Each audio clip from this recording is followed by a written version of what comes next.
Ya habíamos visto para la clase pasada que había inmunodeficiencias secundarias, inmunodeficiencias primarias. Dentro de estas inmunodeficiencias primarias, que había cientos de distintos tipos de inmunodeficiencias primarias. Habíamos visto detalles como que más del 50% de las inmunodeficiencias primarias tienen disminución o pérdida de la producción de anticuerpos específicamente.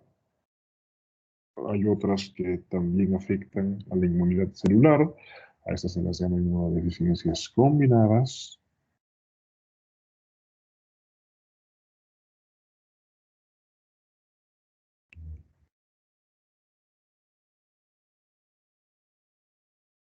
Aquí tenemos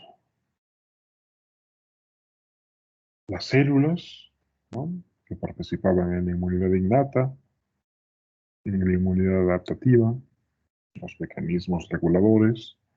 Entonces, lo que vamos a ver es qué es lo que pasa cuando se afecta cada uno de estos, ¿no? Es muy simple.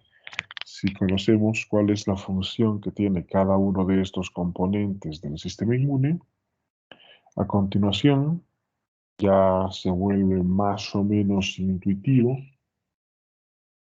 cuáles van a ser los problemas que van a surgir si cualquiera de estas partes falla.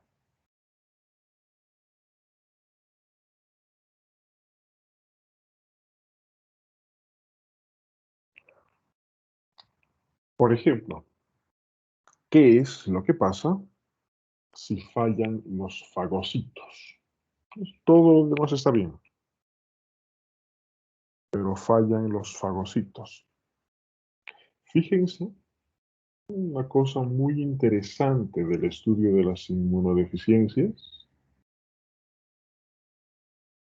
es que justamente si somos capaces de decir el fagocito, el linfocito T, etcétera, hace tal o cual cosa,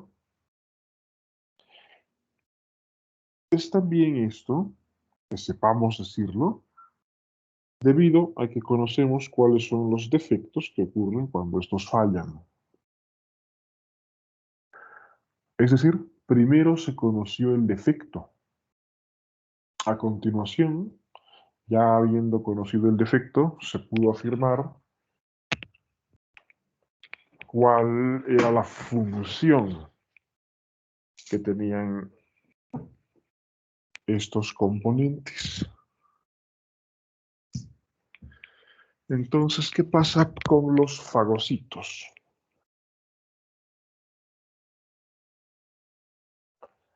Bueno, está claro. Si me fallan los fagocitos, voy a tener infecciones. Estas infecciones van a ser recurrentes o pueden ser también más graves de lo normal. Aquí tenemos algunos ejemplos, ¿no? Piodermitis, celulitis, adenitis, abscesos, osteomielitis, neumonía. Nótese que básicamente son todas infecciones piógenas, ¿no? Las infecciones con pus, ¿no? Esa clase de infecciones. Y fíjense además en qué momento comienzan. Ya lo vamos a ir viendo en otros casos, pero en este caso comienzan en el niño pequeño, pero no en el recién nacido, ¿no?, sino en un niño de 2 a 4 años de edad. Hasta entonces, todo parecería estar normal. ¿Qué bacterias y qué hongos ocasionan estas infecciones? Bueno, aquí podemos ver un surtido que no es raro, ¿no? Son las bacterias y hongos que más o menos producen otras infecciones. incluso en personas que no están inmunocomprometidas. Entonces, bueno, aquí teníamos en las imágenes algunos de los ejemplos de las infecciones, en estos casos de deficiencias de los fagocitos.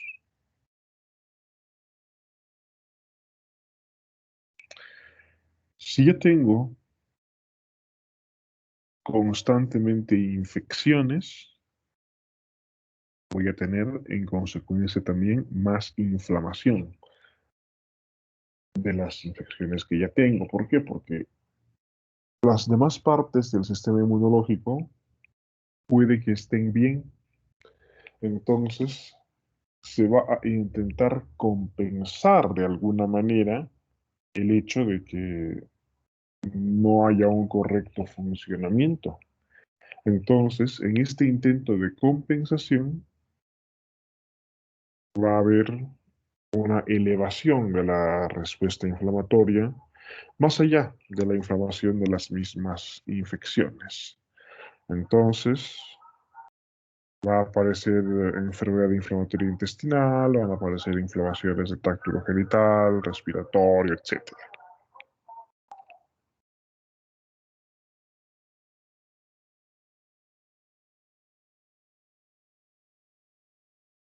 Hay distintos tipos de defectos de la función del fagocito.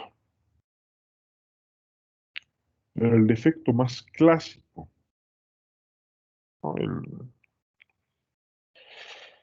El defecto mejor estudiado, que sirve mejor como ejemplo, es la enfermedad granulomatosa crónica.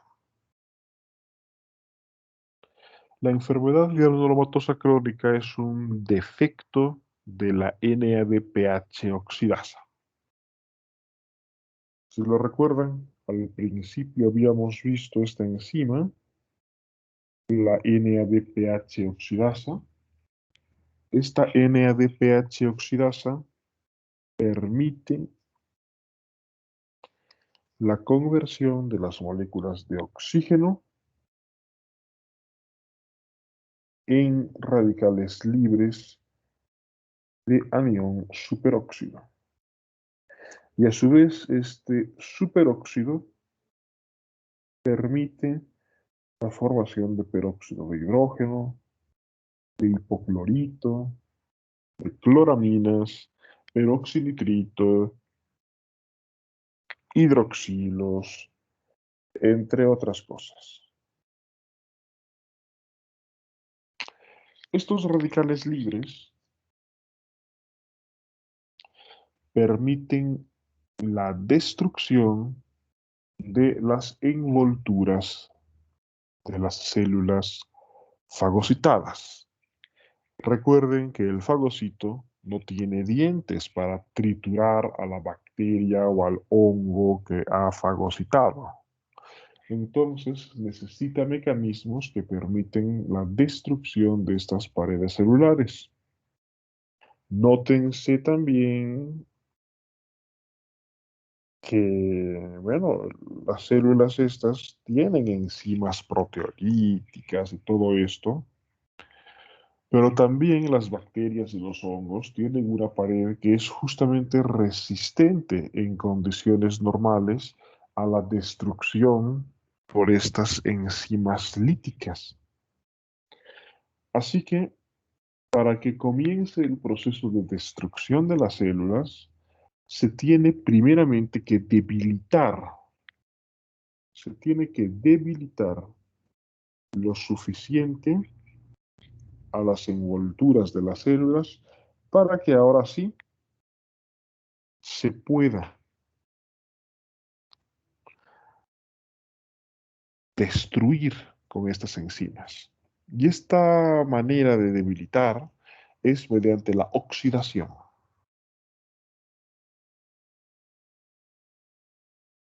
¿no? El superóxido, el hipoclorito, el agua oxigenada.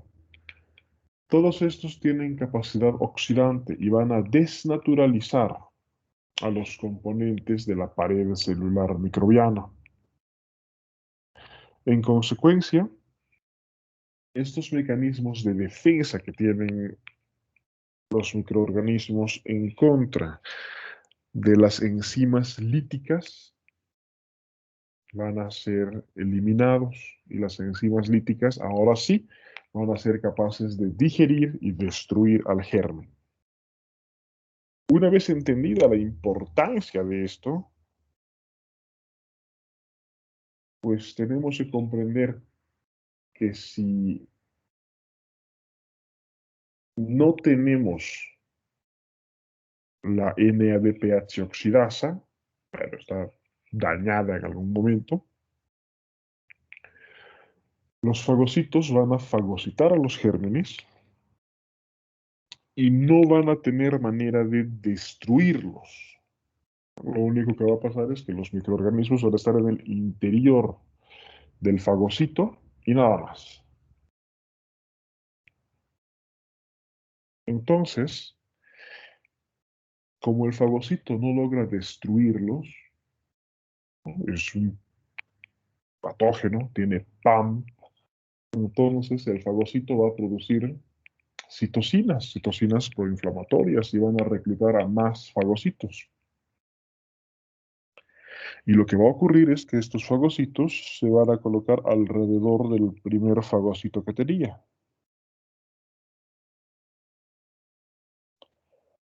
Como nunca logra destruirse el germen en el interior, este proceso se repite una y otra vez hasta que tenemos masas de células, ¿no? Una enorme colección de células que son granulocitos. Y alrededor de estas células empiezan a aparecer células sinciciales, ¿no? Células que comparten citoplasma y tienen múltiples núcleos, ¿no? Como las células gigantes de Langerhans. Y esta situación se la conoce como granulomatosis.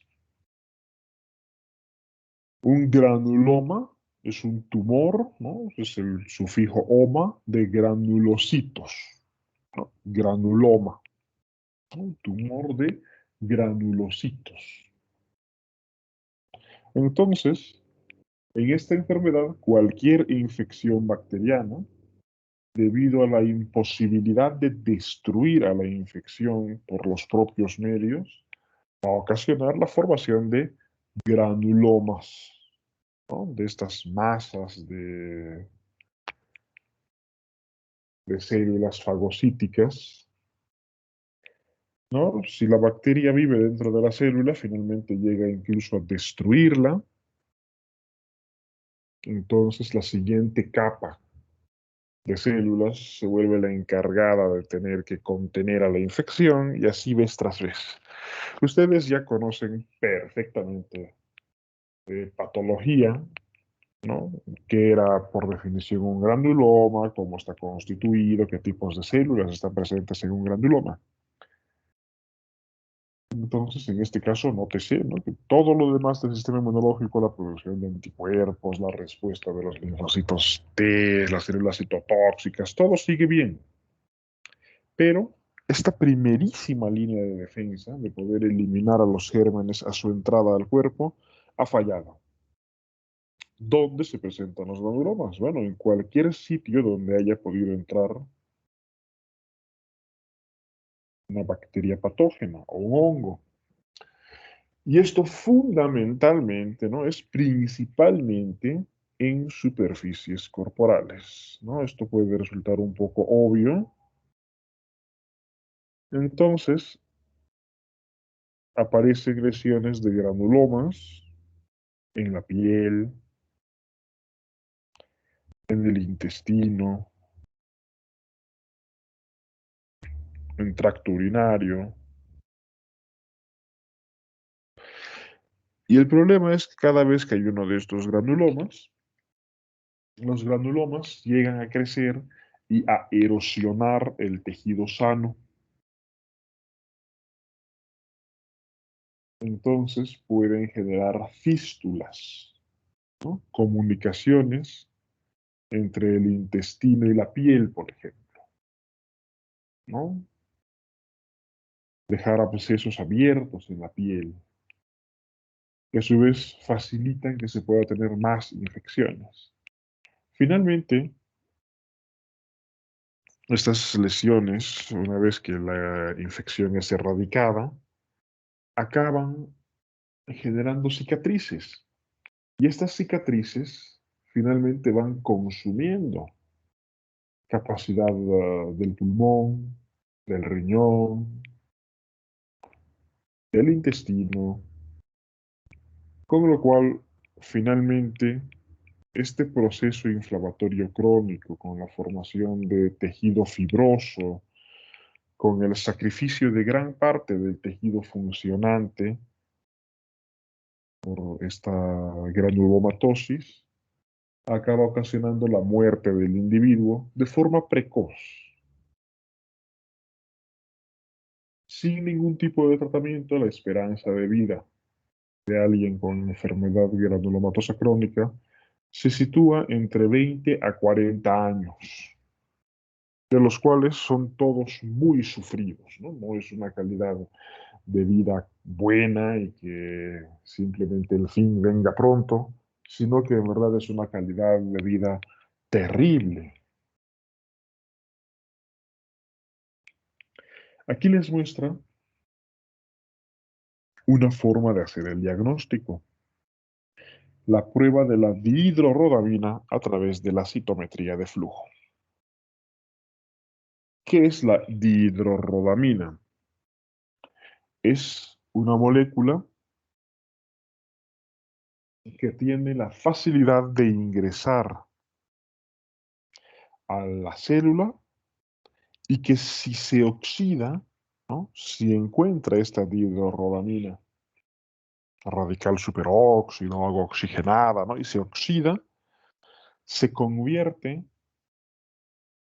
en rodamina, ¿no? Entonces, al oxidarse la dihidrorrodamina, los hidrógenos se combinan con el oxígeno, se convierte en agua, ¿no? Entonces, dihidrorrodamina más agente oxidante es agua más rodamina.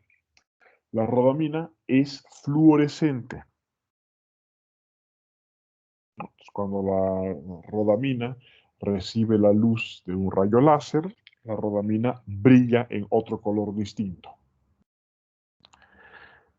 Bien, ¿en qué consiste este test? Fíjense en la parte izquierda de la imagen un control normal. Bueno, ahora mismo no están familiarizados con la citometría de flujo, pero no es algo complicado. Aquí lo que vemos, estos puntitos son los granulocitos.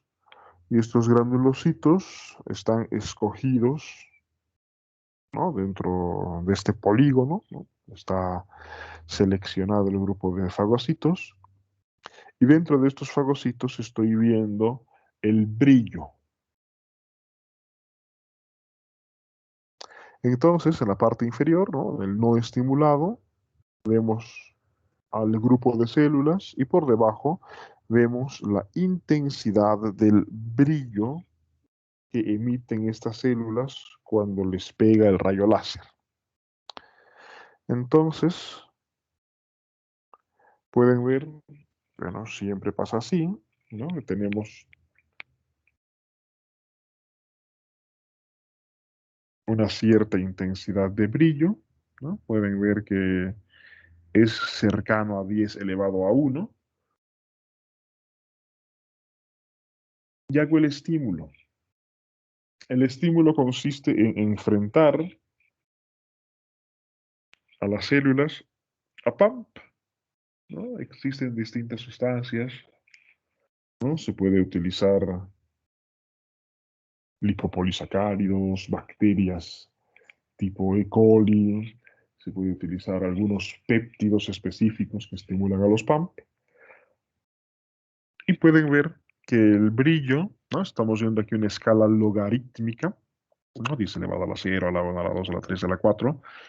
Y se puede observar en el gráfico de la derecha cuál era el brillo que tenían las células sin estímulo y cuál es el brillo que tienen las células con estímulo. Básicamente las células que han sido estimuladas en este caso brillan 100 veces más fuerte que las células que no. ¿No? Las células estimuladas ahora brillan. Significa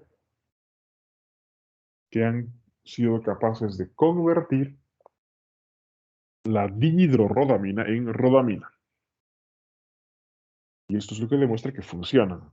Ahora veamos lo que pasa en otros casos.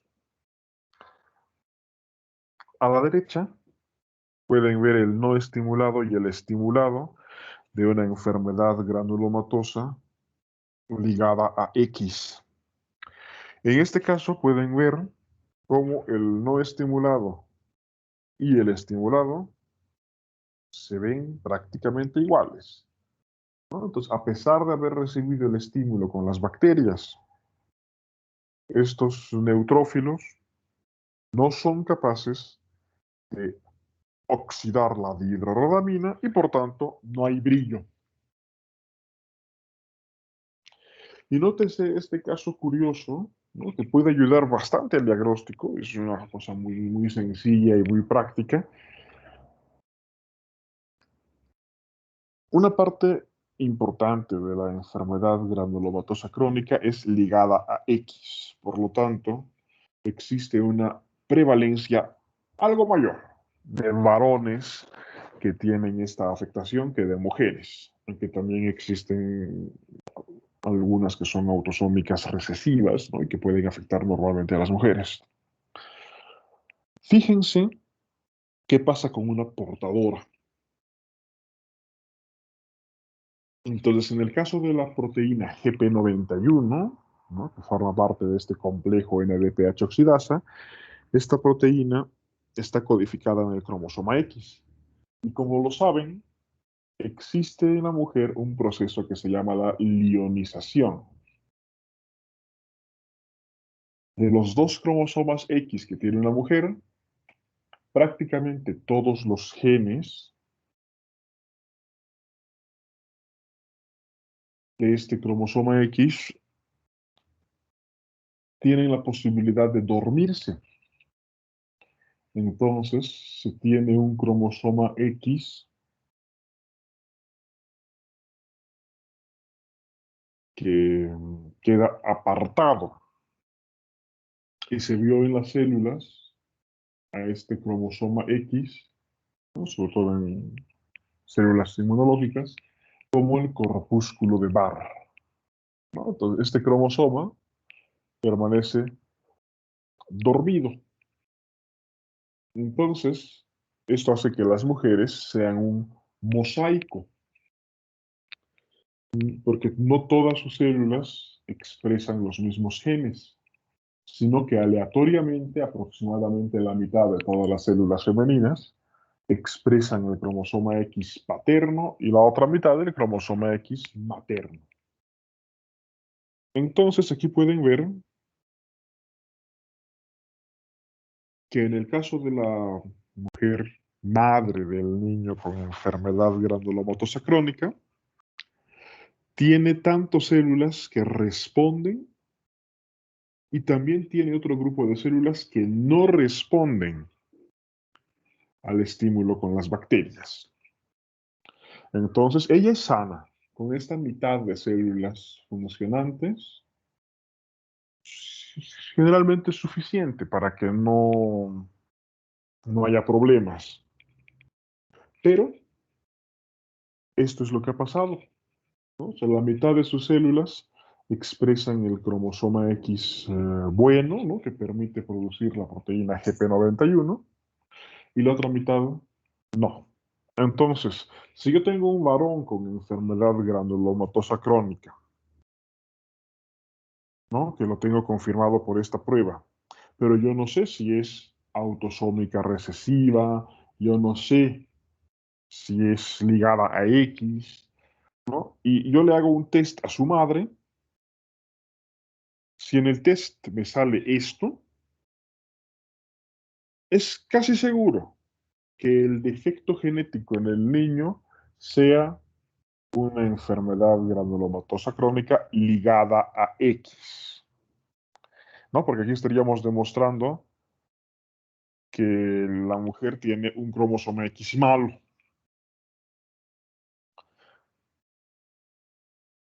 Abajo tenemos otro defecto, ¿no? Pero en este caso de un defecto autosómico recesivo, en este caso no es tan intenso, ¿no? O sea, las células sí logran estimularse un poco, pero tampoco lo suficiente, ¿no? Pero sí hay algo de activación, ¿no? Pero en este caso nótese que está funcionando a menos de la décima parte del brillo, ¿no? O sea, hay una décima parte de la capacidad oxidante que en el sujeto normal.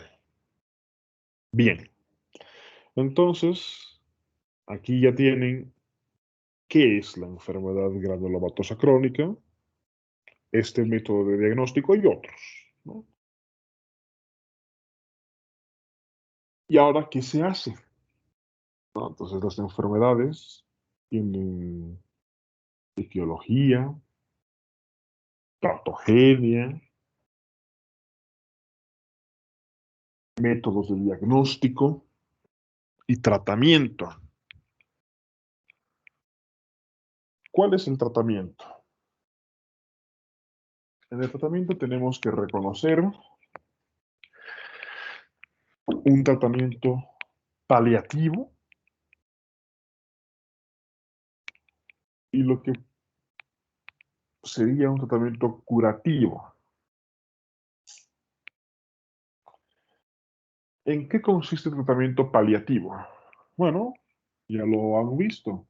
Básicamente, una persona con enfermedad granulomatosa crónica tiene granulomas debido a que cuando sus fagocitos fagocitan a los gérmenes, no son capaces de destruirlos y esto induce a una reacción inflamatoria crónica con la formación de granulomas y destrucción del tejido.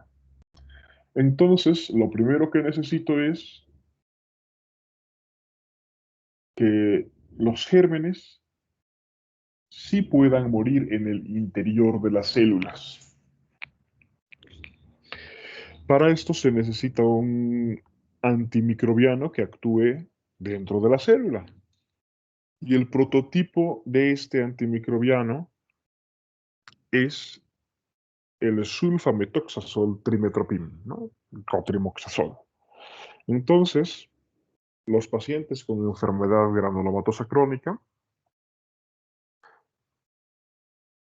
hasta que se les haga algo más, reciben un tratamiento con cotrimoxazol profiláctico. El tratamiento típicamente consiste en las mismas dosis que para la infección, pero día por medio. Entonces, como el individuo constantemente tiene este cotrimoxazol, el cotrimoxazol actúa inhibiendo la síntesis de ácido fólico en las bacterias. Esta inhibición ocasiona la dificultad para la multiplicación del ADN bacteriano y esto finalmente ocasiona la eliminación de las bacterias. También el otro problema eran las infecciones por hongos. Entonces, para esto igualmente se hace el tratamiento profiláctico con un antimicótico, típicamente fluconazol, ¿no? A dosis de una vez por semana, típicamente. Y con esto, pues, se disminuye el riesgo de que haya infecciones. Ojo, cuando la persona tiene la desdicha de que se encuentra con una bacteria resistente al cotrimoxazol y le ocasiona infección, pues bueno, es una lástima, pues, ¿no? Le entró la infección. Entonces, en ese caso, además, hay que hacer un tratamiento muy precoz y muy agresivo. Recuerden que no contamos con los fagocitos. De hecho, los fagocitos van a estorbar en gran medida la eficacia de gran parte de los antibióticos. Entonces, tenemos que elegir sobre todo antibióticos que sí puedan actuar en el interior de la célula y utilizar dosis mayores para que así, pues cuando reviente algún fagocito y libere las bacterias sean exitosamente destruidas, ¿no? Lo mismo los antimicóticos. Entonces, cuando las infecciones ya no son controladas, es necesario usar antimicóticos potentes, ¿no? Tipo anfotericina B, ¿no? Que pueden ser muy tóxicos, pero son necesarios. Bien, esto logra ayudar a la persona a que tenga menos complicaciones, pero tarde o temprano justamente va a encontrarse con infecciones resistentes a los antimicrobianos y van a surgir las complicaciones inevitablemente. Entonces, ¿qué se querría como tratamiento curativo? Bueno, pues se maneja básicamente dos líneas.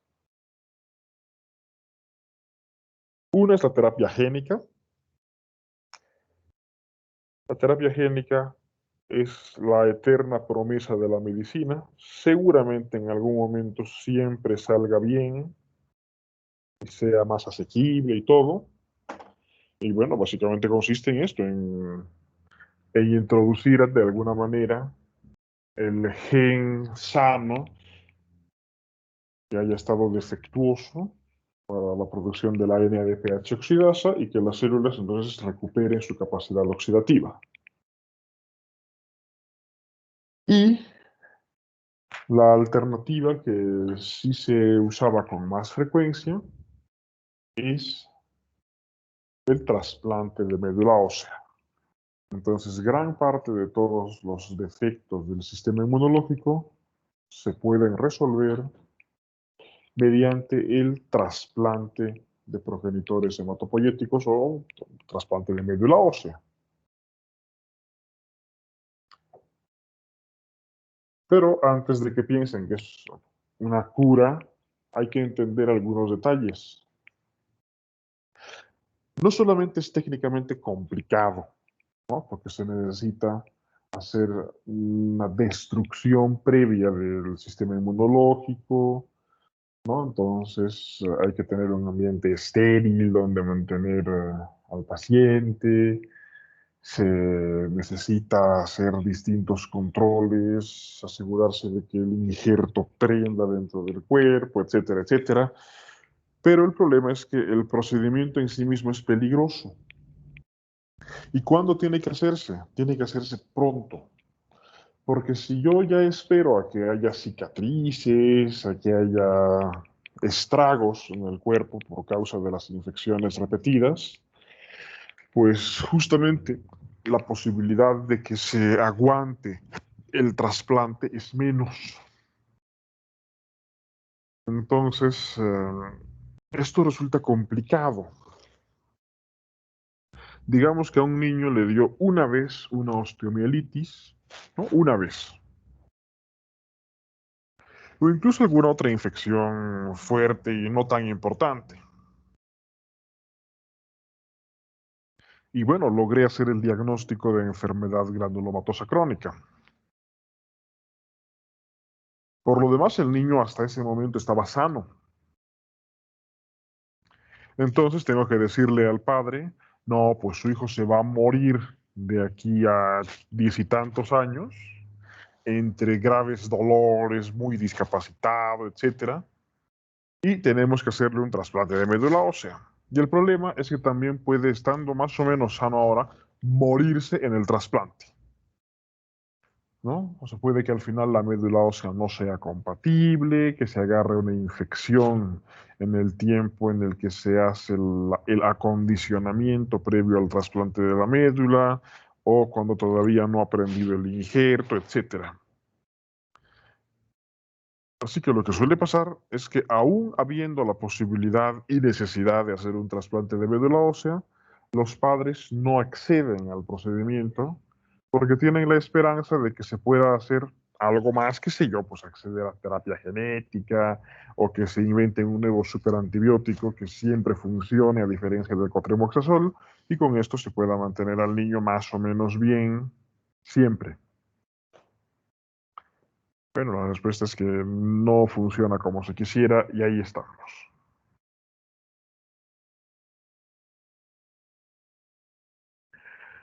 Bien, ¿Qué pasaría si tienen un defecto de las células NK? Como ya lo conocen, las células NK básicamente destruyen a las células que están infectadas por virus y ocasionalmente también células tumorales. Entonces, bueno, aquí vemos distintos defectos genéticos.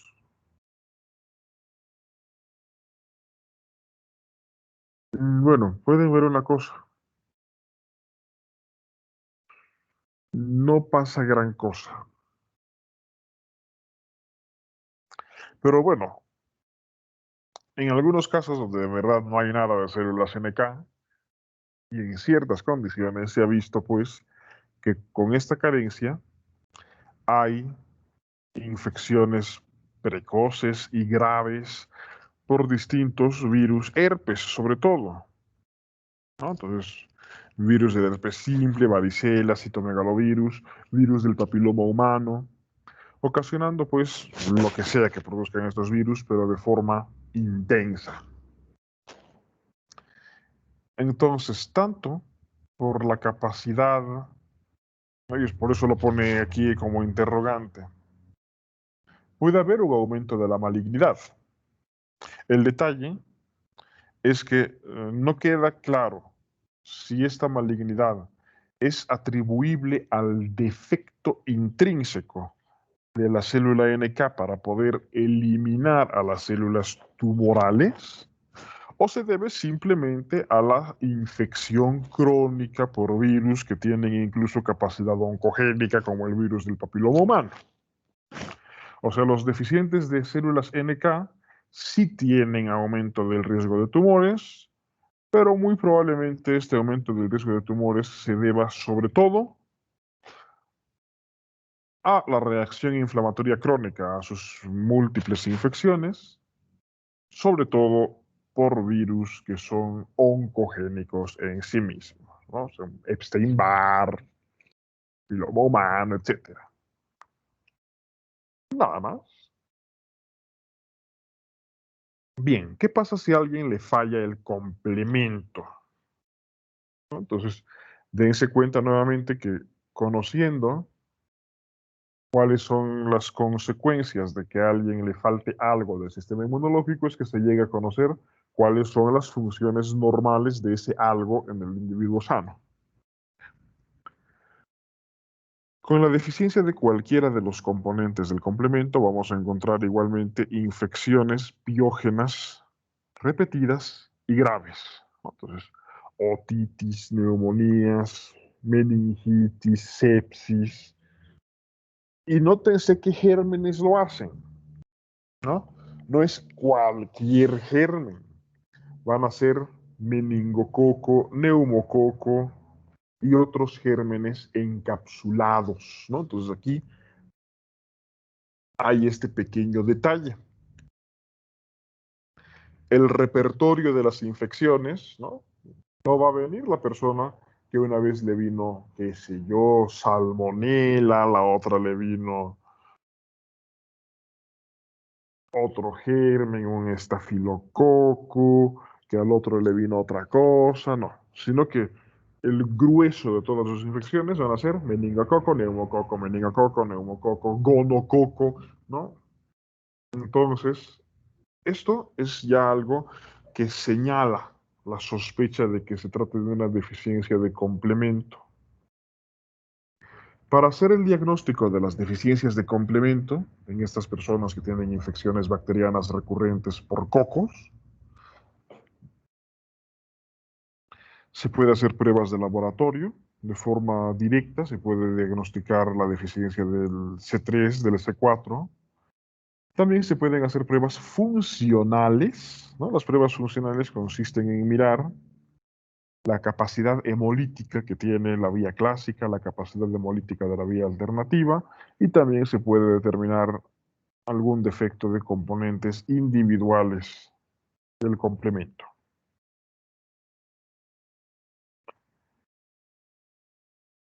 Hay que resaltar, ¿no?, que de acuerdo a cuál de las vías del complemento esté afectada, hay algunas diferencias. ¿no? O sea, todas ocasionan lo que hemos visto antes, pero con sutilezas. Si el defecto es de los componentes de la vía clásica, ¿no? Va a pasar otra cosa. Siempre que se tiene la formación de inmunocomplejos, ¿no? Recuerden, un inmunocomplejo es un antígeno pegado con un anticuerpo. Esto justamente activaba la vía clásica del complemento y esto permitía la depuración de los inmunocomplejos.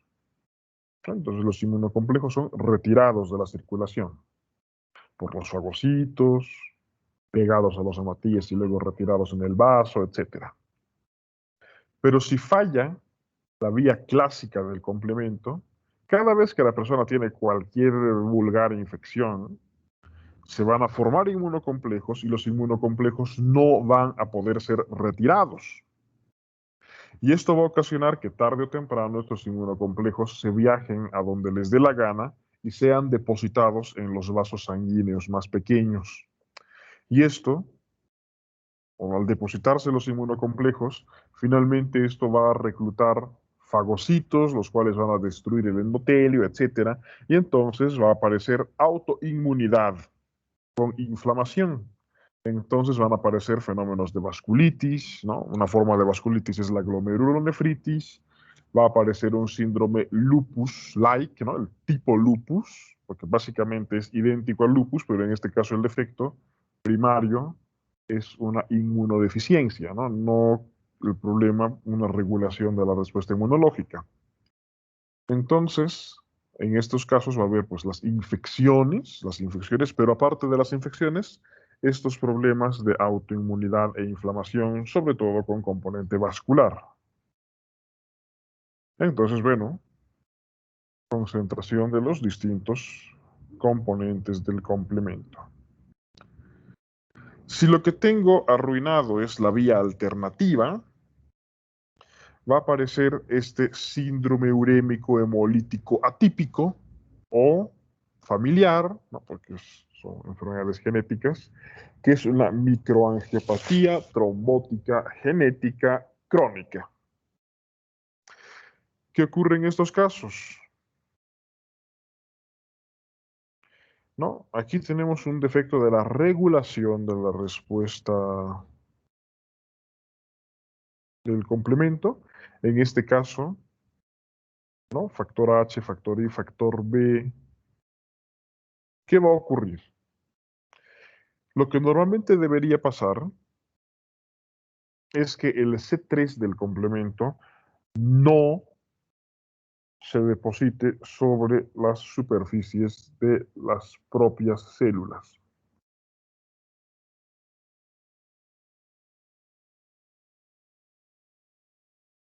¿Y qué pasa si sí? La activación del complemento, y especialmente pues el riñón debido a su riquísima vascularización y a lo turbulento del flujo de la sangre y a las fenestraciones que tienen sus capilares para permitir el filtrado de la orina y todas estas cosas, es el lugar más propenso a que pasen estas cosas malas. Si llega a filtrarse componentes del complemento, ¿no? Y esto permite la activación del complemento, puede ocurrir incluso que en los primeros meses de vida que tengamos daño renal, con aparición de proteinuria, de hematuria. Como van a aparecer trombos dentro del riñón y cada minuto el 20% de la volemia pasa por el riñón, va a haber destrucción de células con aparición de anemia, esquistocitos, trombocitopenia. También va a haber afectación digestiva, afectación neurológica. Tiene una evolución tórpida, ¿no? Pues rápidamente se destruyen los riñones, tiene una alta mortalidad. Bueno, ¿y cómo se resuelven los problemas del complemento? ¿No? Esa es una pequeña pregunta. Bueno, pues recuerden, todos los factores del complemento están fabricados en el hígado. ¿No? Entonces, qué detallazo. Aunque es un defecto del sistema inmunológico, como el órgano que los produce es el hígado, en este caso lo que se necesitaría es un trasplante de hígado. Y típicamente ya un trasplante doble de hígado y riñón, porque normalmente al momento del diagnóstico el riñón ya está fundido. Bueno, entonces se puede ver, ¿no?, los distintos componentes que están alterados. Hay otros componentes del complemento, como el C1 inhibidor, ¿no? La deficiencia del C1 inhibidor va a ocasionar el angioedema hereditario, ¿no? Recordando que es un angioedema, porque esto es una definición importante también en alergias, es un edema del tejido celular subcutáneo, submucoso y de la dermis profunda.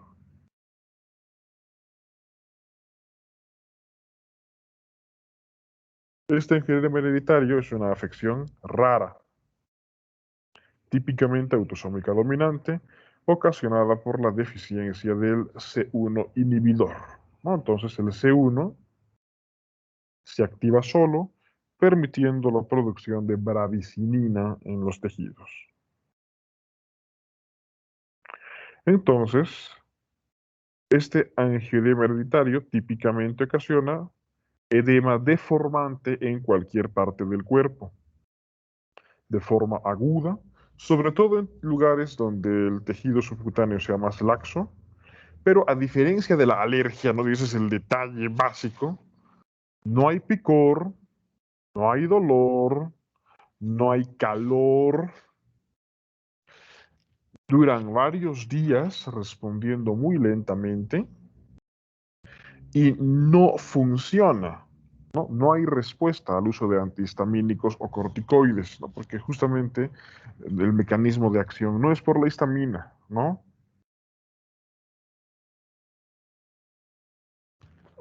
Y puede haber dolor abdominal, ¿no? Una manifestación típica de este angioedema hereditario son cuadros de abdomen agudo. ¿Por qué? Porque así como ven, ¿no?, por fuera también puede haber edema de los intestinos, ¿no?, con momentos de pseudooclusión intestinal, incluso con limitación a la llegada de sangre por la constricción de los vasos sanguíneos por el intenso edema. Y bueno, el temor máximo, el edema de glotis, ¿no? Entonces se puede tener un intenso edema de glotis que puede ser incluso mortífero. Recuerden que no responde a adrenalina, no responde a nada, ¿no? Aquí el mecanismo es la bradicinina y se necesita medicamentos anti-bradicinina para que pueda resolverse el problema. Así que si a alguien le da edema de glotis por edema angioneurótico, no queda de otra que hacerle una traqueotomía, una cricotiroidotomía.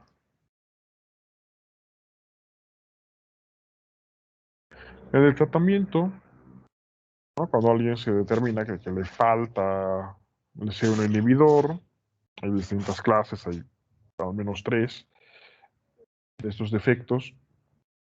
Lo que se intenta es o darle medicamentos que aumenten la cantidad de C1 inhibidor, ¿no? Se puede usar esteroides anabolizantes, ¿sí? Ocurre que las mujeres tienen más propensión a tener problemas, ¿no? Los hombres menos por la producción de testosterona. Los esteroides anabolizantes aumentan la producción de esto, disminuyendo la cantidad de las crisis.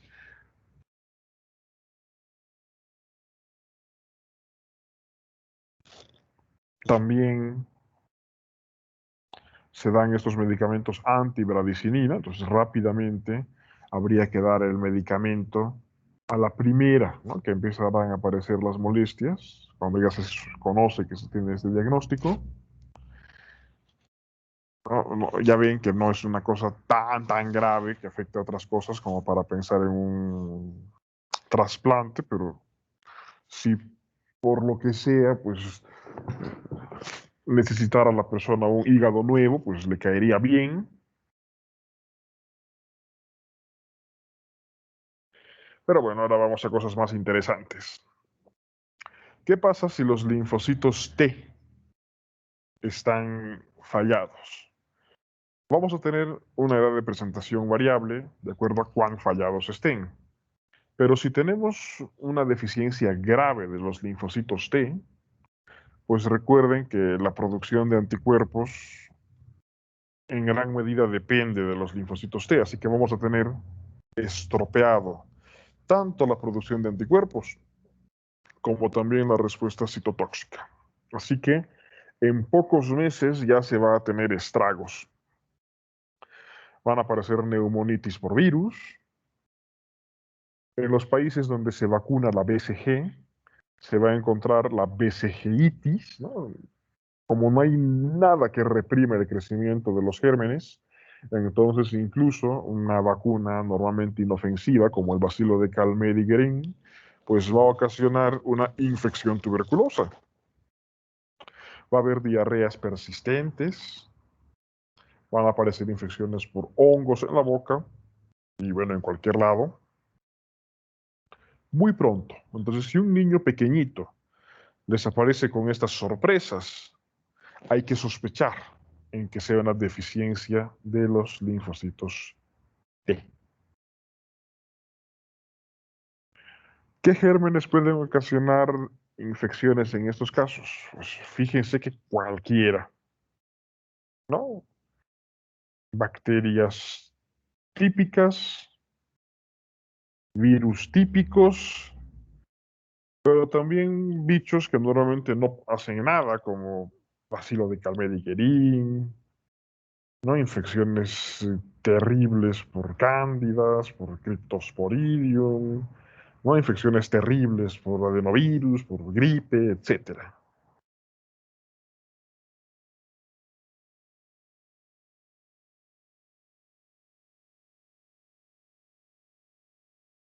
Bien, ¿y qué hago si sospecho que hay un defecto de la célula T?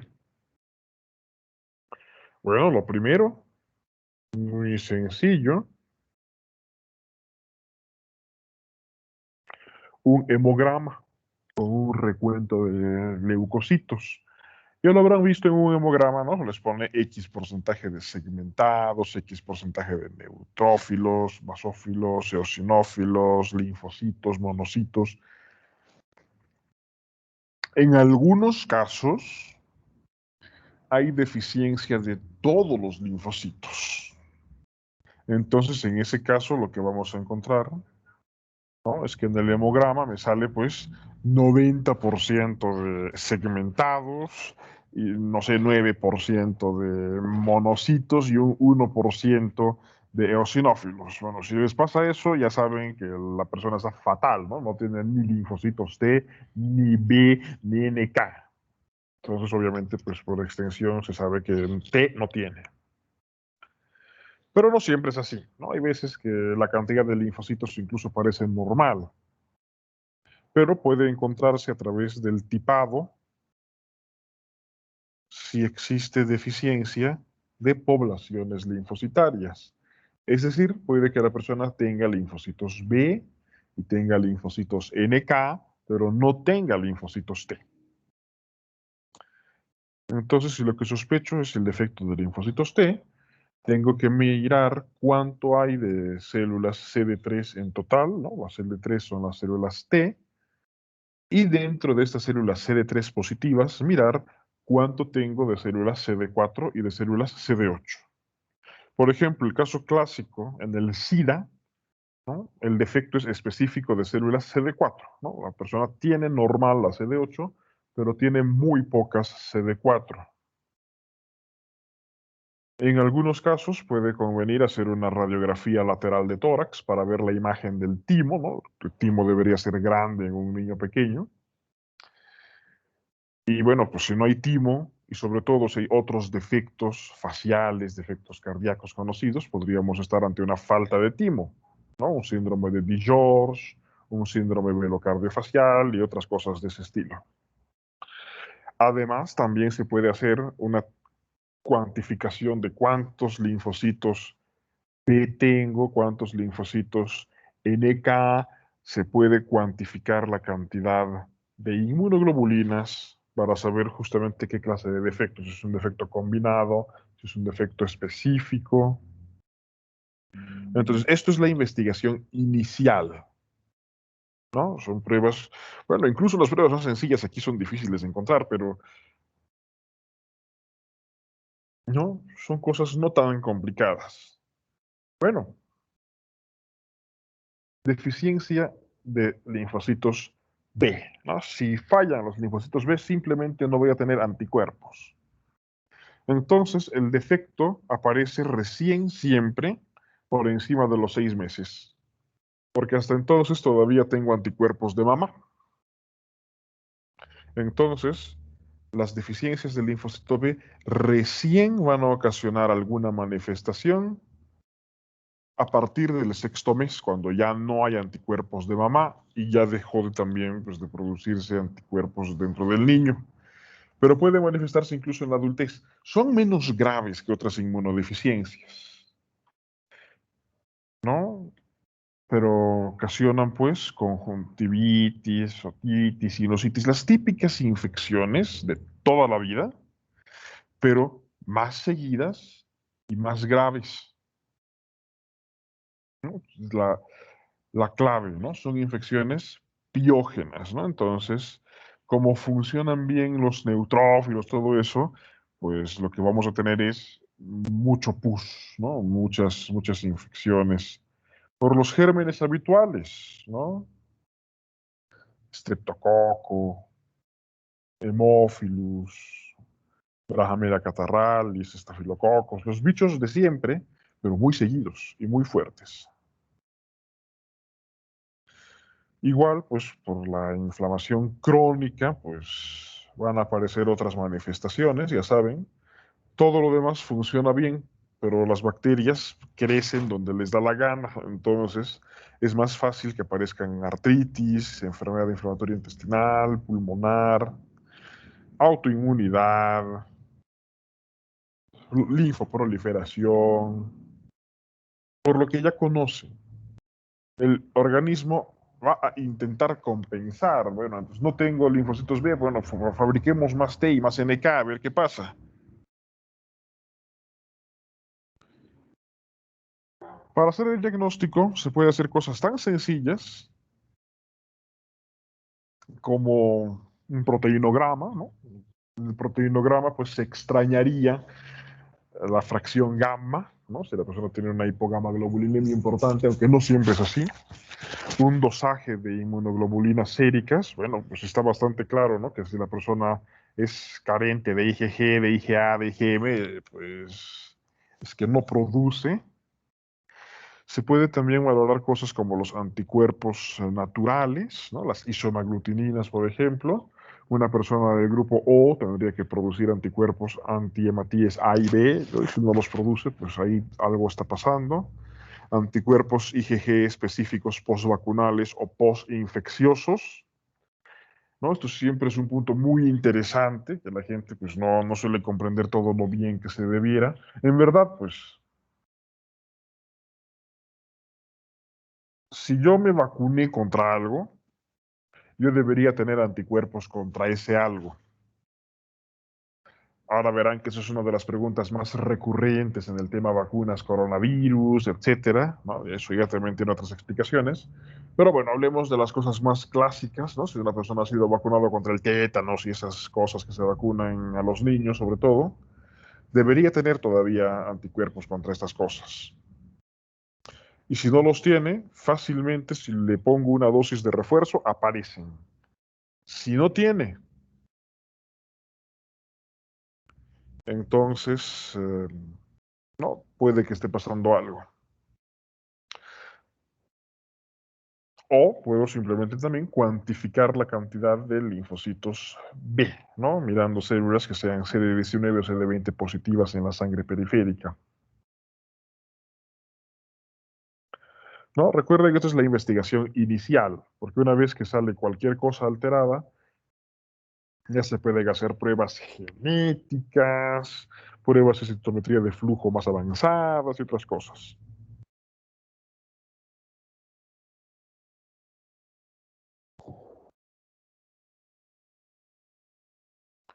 Bien, hay otros perfiles de afectación. Ahora vamos a ver algo de esto. desregulación inmune, ¿no? Como lo recuerdan, cuando una célula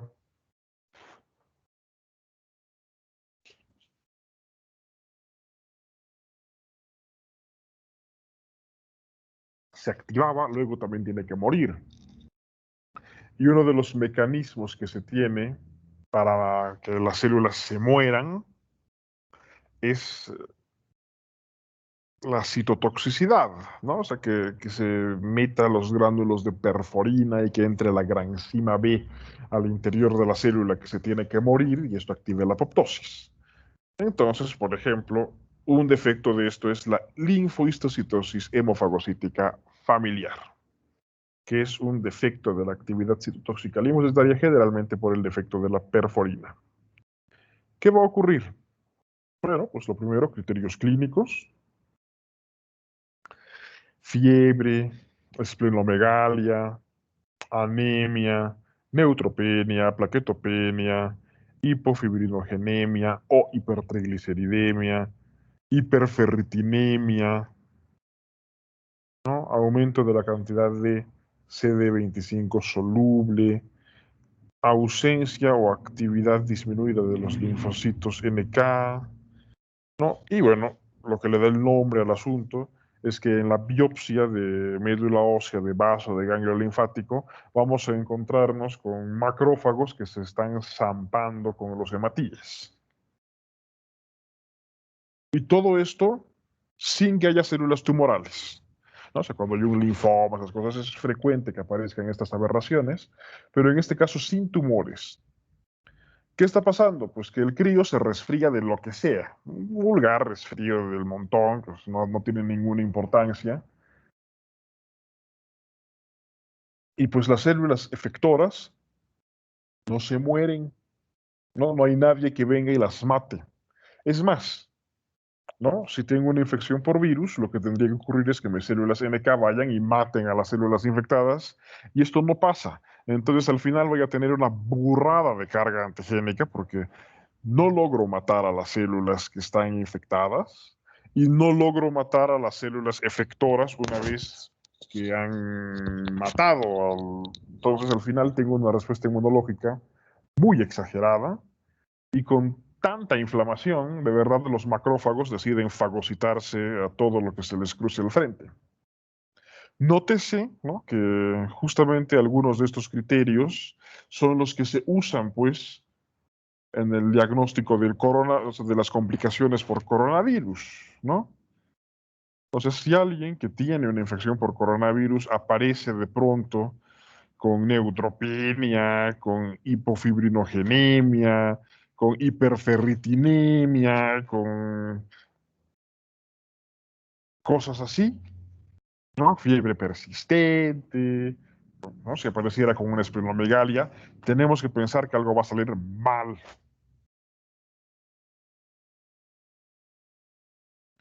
En algunos casos, ¿no? Aquí tienen la foto de un niño canoso, ¿no? Es un niño con canas, un síndrome de Griscelli, ¿no? Los defectos son de la formación de los gránulos, ¿no? No hay posibilidad de movilizar los gránulos.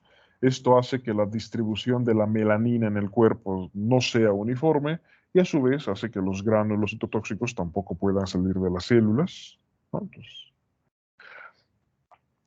existen síndromes asociados a inmunodeficiencia. Aquí les está mostrando el Wiskott-Aldrich, ¿no? Este Wiskott-Aldrich es una enfermedad, estas de, ligadas al sexo. Entonces, ¿por qué se llama síndrome? Porque no solamente tenemos el defecto inmunológico con aumento de infecciones virales y bacterianas, sino que además existe un eczema, ¿no? La dermatitis atópica, y propensión al sangrado, porque la proteína WASP no solamente es importante en la función inmunológica, sino en la coagulación de la sangre. Entonces, en este caso, lo que vamos a encontrar es un aumento de la IgE con eosinofilia, va a haber plaquetopenia con microplaquetas, típicamente va a haber una inmunoglobulina G normal con una A disminuida y un aumento de la M.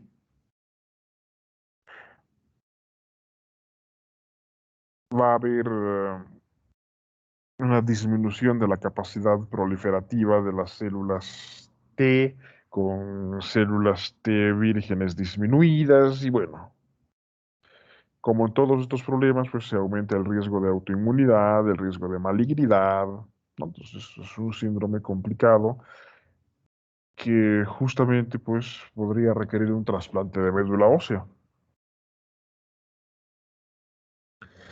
Esto, por ejemplo, ya es más complicado. En el defecto de la ATM, que ocasiona la ataxia telangiectasia, este ATM es una de las proteínas que bloquea el ciclo celular en el momento en el que hay que hacer reparación del ADN. Entonces, cuando el ADN es dañado por cualquier motivo, se detiene el ciclo celular. Al detenerse el ciclo celular, esto da la oportunidad a reparar el ADN y continuar con el ciclo celular a continuación. En este defecto, en la ataxia telangiectasia, esta reparación del ADN no ocurre porque no se detiene el ciclo celular. O sea, si un rayo ultravioleta, un rayo cósmico, lo que sea, rompe el ADN en algún momento, ¿no? Se entró un virus, etcétera, la célula se va a continuar multiplicando con el ADN roto y todo. Entonces, una de las manifestaciones, bueno, es evidente, ¿no? Que como las células del sistema inmunológico tienen renovación constante, va a haber muchas células inmunológicas falladas, ¿no? Que no van a cumplir con sus funciones, porque en el proceso de recombinación del ADN para hacer la diversidad de linfocitos T y B, pues no se va a detener el ciclo celular para que ocurra la recombinación y luego se expresen los genes, sino que donde le pilló, ahí se va a dividir la célula y a una célula le va a quedar la mitad del receptor y a la otra al otro. Entonces, de verdad, ¿no? Eso ya da problemas. Bien, infecciones, son infecciones más o menos ordinarias, aumento de riesgo de malignidad, es común a todas las inmunodeficiencias, pero las telangiectasias. Lo que pasa es que el endotelio también es una cosa importante que tiene que ir renovándose, que tiene que ir creciendo conforme va creciendo el cuerpo, ¿no? Y además en muchas zonas del cuerpo están expuestos los vasos sanguíneos a la luz del sol, ¿no? Con eso hay daño por los rayos ultravioleta. Y lo que va a ocasionar esto es que aparezcan telangiectasias y más telangiectasias y más telangiectasias. ¿No? Tenemos vasos defectuosos, ¿no? Más grandes, ¿no? Más tortuosos. Y eso, pues, podría parecer un defecto simplemente estético hasta que nos damos cuenta de que también esto va a ocurrir, por ejemplo, en el sistema nervioso central. Con lo cual, pues básicamente vamos a tener una criatura con pequeños aneurismas, ¿no? Que finalmente van a ocasionar pequeños derrames cerebrales, haciendo aparecer primeramente la ataxia cerebelosa, ¿no? Entonces, por eso tiene ataxia telangiectasia. Uno de los hallazgos característicos de esto es un aumento de una proteína, la alfa-fetoproteína. En estos casos, ¿no? También en el diagnóstico se puede ver que hay a veces defectos de la producción de IgA, de IgG. Va a haber disminución de la cantidad de linfocitos. Claro, muchos de los linfocitos T y B no van a llegar muy lejos en el desarrollo, ¿no? Por este problema de la recombinación, ¿no? Va a haber sobre todo NKs. Y en las células estudiadas vamos a encontrar con frecuencia rupturas cromosómicas, ¿no? Claro, los cromosomas van a estar fragmentados porque si tocó leer el gen X, lo que sea, ¿no? Y pilló ahí el ciclo celular, pues se va a dividir aún con el gen a medio leer y el cromosoma partido. Pues dejamos eso un tiempo, pues la esperanza de vida de estos casos es pues fatal, ¿no? la típica cosa, ¿no? Que mueren hacia los 15, a lo mucho 20 años. Y aquí no hay trasplante de médula ósea que valga, ¿no? O sea, el defecto en este caso no es nada más un defecto inmunológico, que eso sí se lo podría arreglar, sino es un defecto de todos los vasos sanguíneos del cuerpo. Con lo cual, pues, como ya se imaginarán, no hay un trasplante de vasos sanguíneos. Así que la única esperanza aquí sería poder hacer una terapia génica, pero estamos hablando de una terapia génica justamente de un gen que regula el ciclo celular, con lo cual una terapia génica del ATM casi seguro acaba en cáncer. Con lo cual, básicamente, la taxia-telangiectasia es una lenta condena a una muerte irremisible. Qué horror, ¿no? Bueno, inmunodeficiencias con infecciones restringidas. Aquí les muestran los casos de una candidiasis mucocutánea crónica, ¿no? Este es el recordatorio de cuál es la importancia que tiene las células TH17 y lo que se llama la vía, ¿no? o la respuesta inmunológica tipo 3. Tanto la deficiencia de la interleucina como la deficiencia del receptor, como la deficiencia de la ruta de señalización van a ocasionar que no haya producción de beta-defensinas. Por cierto, las beta-defensinas dependen de la vitamina D. Si no hay vitamina D, no se logra expresar la producción de las beta-defensinas. Entonces, sin las beta-defensinas, sin factores de proliferación de granulocitos y sin quimiosinas, los bichos que colonizan las superficies corporales van a hacer lo que les da la gana. Y entre ellos, pues el más frecuente, ¿no? Que con mucha diferencia hace todos los síntomas, son las cándidas. Es muy sencillo, ¿no? Me falla la ruta de la interleuquina 17 y me van a salir cándidas hasta en las uñas, como pueden ver, ¿no? Es un hallazgo muy característico.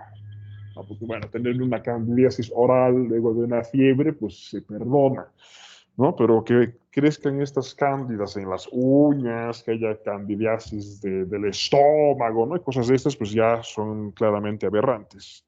Bueno, el tratamiento es el mismo de siempre para estas infecciones. El problema es que van a ser recurrentes.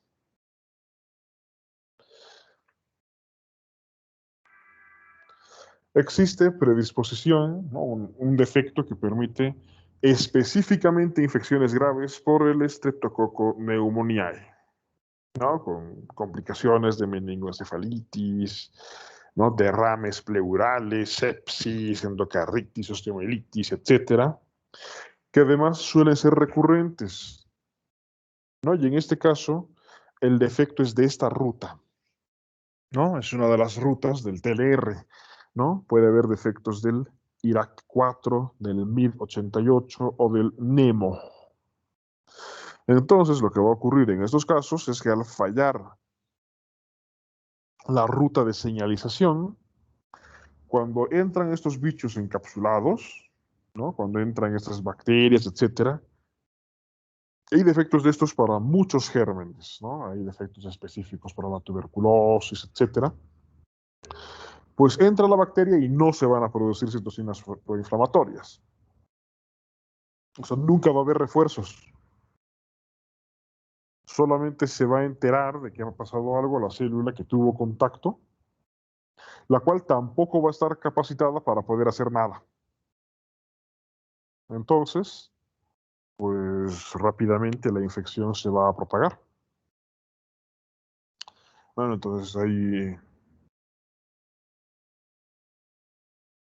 hay defectos de la interleuquina 12 que hace que la persona pues tenga especial predilección por las infecciones por micobacterias. Hay defectos que permiten la infección por el virus del papiloma humano, etcétera, ¿no? Entonces, esto tiene bastante interés académico porque se sabe, por un lado, ¿no? Cuáles son los mecanismos de evasión que tienen estos gérmenes, Pero además justamente da sorpresas muy curiosas. O sea, hay personas pues, que han vivido hasta los 50 años totalmente normales, sin ningún problema, ¿no? ¿Por qué? Porque justamente simplemente por pura chiripa nunca se encontraron con el germen que era capaz de provocarles la infección que sea. Hasta ese buen día en que sí se han encontrado con el germen capaz de provocarles su infección. ¿No? Digamos, se contagian recién de un Epstein-Barr y listo, a partir de ahí pues se les fregó totalmente la vida. Entonces, en todos los estudios la persona parecería ser totalmente normal, ¿no? Porque la cantidad de leucocitos, todo eso es normal, pero específicamente tienen defecto para luchar contra una infección en concreto, ¿no? Eso pues puede ser un dolor de cabeza. Bien,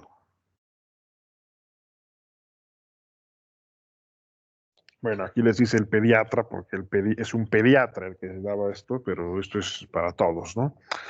Las inmunodeficiencias primarias no son tan infrecuentes como se creía. O sea, aunque solo uno de cada 5.000 incluso tuviera una inmunodeficiencia primaria, dentro del conjunto de personas que tienen infecciones repetidas, podríamos encontrarnos con una cantidad mucho mayor, ¿no? Quizás uno de cada 50 tenga en verdad una inmunodeficiencia primaria y de esos la mitad se vería beneficiados con inmunoglobulinas intravenosas, por ejemplo, ¿no? Que es el efecto más frecuente por deficiencias de anticuerpos. La forma de presentarse clínicamente es mucho más amplia que solo infecciones. Es otro detalle, ¿no? O sea, si alguien tiene alergias a 10.000 cosas y al mismo tiempo tiene autoinmunidad, etcétera, etcétera, si tiene varias cosas malas, probablemente en el fondo lo que tengamos es una inmunodeficiencia, aunque no haya tenido infecciones por pura chiripa. Entonces, bueno, las manifestaciones no infecciosas pueden ser la forma inicial de presentación, por lo cual el paciente con inmunodeficiencia primaria típicamente ha desfilado por todos los especialistas antes de caer en manos de alguien que se dé cuenta que puede ser una inmunodeficiencia primaria. Ante la sospecha de inmunodeficiencia, los estudios complementarios iniciales son de gran ayuda, ¿no? Estas cosas más o menos básicas, ¿no? Cuantificar inmunoglobulinas, cuantificar complemento, ¿no? Cosas así. Ante la sospecha se pueden tomar medidas de protección, prevención o cuidados. O sea, si ya saben pues que el muchacho tiene riesgo mortal en una infección bacteriana, habría pues que darle antibióticos profilácticos, mantenerlo en aislamiento, etcétera. Un diagnóstico oportuno y por tanto tratamiento adecuado puede ser vital en el pronóstico del paciente. O sea, bueno, aquí básicamente están pensando en un defecto del linfocito T, ¿no? O sea, si no se trasplanta, se murió, ¿no? Va a vivir un año y se va a morir. En Bolivia no ha habido un solo caso de trasplante de médula ósea que haya sobrevivido, ¿no? Pero también tampoco se han hecho muchos, justamente por las rigurosas condiciones que se tienen que cumplir para poder hacer un trasplante. Pues bueno, recién hace un par de años alguna clínica ha tenido las condiciones necesarias, pero de todas formas esos ambientes son usados para grandes quemados y cosas así, ¿no? Estas salas estériles, con presión positiva, etcétera. Y la cuestión es que alguien con una inmunodeficiencia pues puede necesitar estar 2 meses encerrado ahí dentro, con lo cual llega a ser carísimo, ¿no? Entonces no se reúnen las condiciones en el país. Al final, en verdad, alguien que necesite trasplantarse, pues le sale muchísimo más a cuenta viajar a algún país civilizado para hacerse las cosas. Porque aquí los médicos se dedican sobre todo a especular con el costo de los medicamentos, a matar a las personas en terapia intensiva con la intención pues de poder cobrarles la factura más cuantiosa posible. Se dedican a esconder los equipos de bioseguridad, etcétera, etcétera. Entonces, sí, sí, hay muchos médicos que se dedican a ser unos mafias asquerosos y que merecerían ser fusilados de forma sumaria. Pero espero que ustedes no sean ninguno de esos.